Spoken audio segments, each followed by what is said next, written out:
Maka orang yang lidahnya ini digunakan untuk menyebut Allah Muhammad, Allah Muhammad, Allah Muhammad, yang keluar seperti itu, disitulah nur Nabi Muhammad.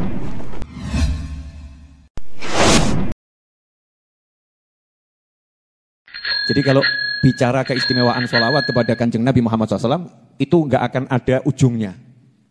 Lautan yang tak bertepi dan dasarnya pun tak akan bisa dicapai.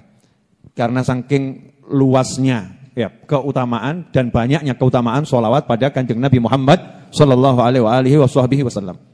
Cukup sebagai satu kemuliaan, yaitu wahyu Allah, Innallaha wa malaikatahu yusalluna 'alan nabi ya ayyuhalladzina amanu sallu 'alaihi wa sallimu taslima. Allahumma shalli wa sallim wa barik 'alaihi wa 'ala alihi.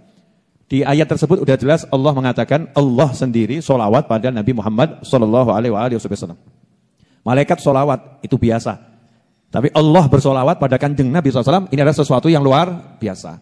Kemudian Allah ngajak-ngajak. Nah makanya yang diajak sama Allah kok nurut, yang diajak sama Allah kok mau ikut. Berarti ini kelompok yang disebutkan di ayat tadi yang dipanggil. Saat baginda Muhammad SAW ditempatkan oleh Allah Ta'ala di tempat yang paling mulia. Rasulullah SAW di dalam keheningan itu mengucapkan At-tahiyatul mubarakatus salawatut tayyibatulillah. Maka saat itu Allah menjawab langsung salamnya Nabi Muhammad SAW. Assalamu alaika, salamku hanya untukmu wahai Nabi Muhammad SAW. Rahmatku hanya untukmu, berkah-berkahku hanya untukmu Nabi Muhammad SAW. Maka beliau pun mengatakan dengan bahasa beliau itu, ya Allah, jangan cuma aku yang dapat salammu ini, jangan cuma aku. Jangan cuma aku yang dapat salam langsung ini, jangan cuma aku ya Allah. Assalamu dengan alif lam ta'rif, salam yang engkau ucapkan tadi ya Allah, assalamu alaina wa ala ibadillahi sholihin. Tolong salammu itu juga ya Rabb engkau berikan untuk kami, aku, keluargaku, sahabatku, wa ala ibadillahi sholihin. Dan juga untuk hamba-hamba Allah yang soleh dimanapun berada, termasuk para malaikat. Hari itu mendapatkan salamnya Allah berkat Nabi Muhammad SAW. Berarti ketika kita sholawat, yang muncul adalah nama Allah dan Muhammad SAW. Allahumma salli ala Sayyidina Muhammad, Allah Muhammad, Allah Muhammad, Allah Muhammad, Allah Muhammad. Betul? Allah Muhammad, Allah Muhammad. Nanti yang muncul kan seperti itu. Allahumma salli, Allahumma salli, Allahumma salli, Allah Muhammad, Allah Muhammad, Allah Muhammad, Allah Muhammad. Jadi yang muncul cuma Allah dan Muhammad Sallallahu Alaihi Wasallam. Maka orang yang lidahnya ini digunakan untuk menyebut Allah Muhammad, Allah Muhammad, Allah Muhammad, yang keluar seperti itu, disitulah nur Nabi Muhammad SAW akan masuk ke dalam dirinya.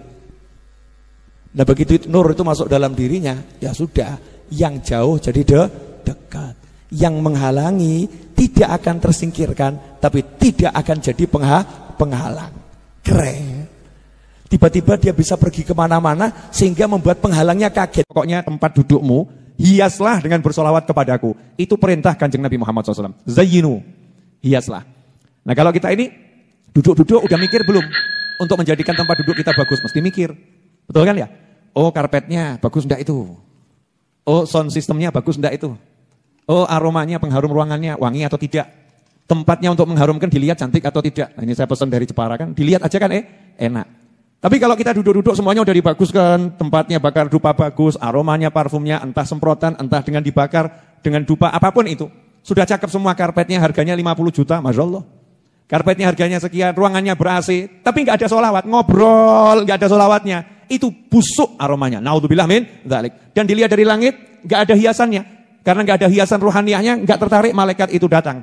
Gak tertarik malaikat itu mendekat. Gak tertarik malaikat untuk ikut nimbrung duduk bersama kita di majelis tersebut.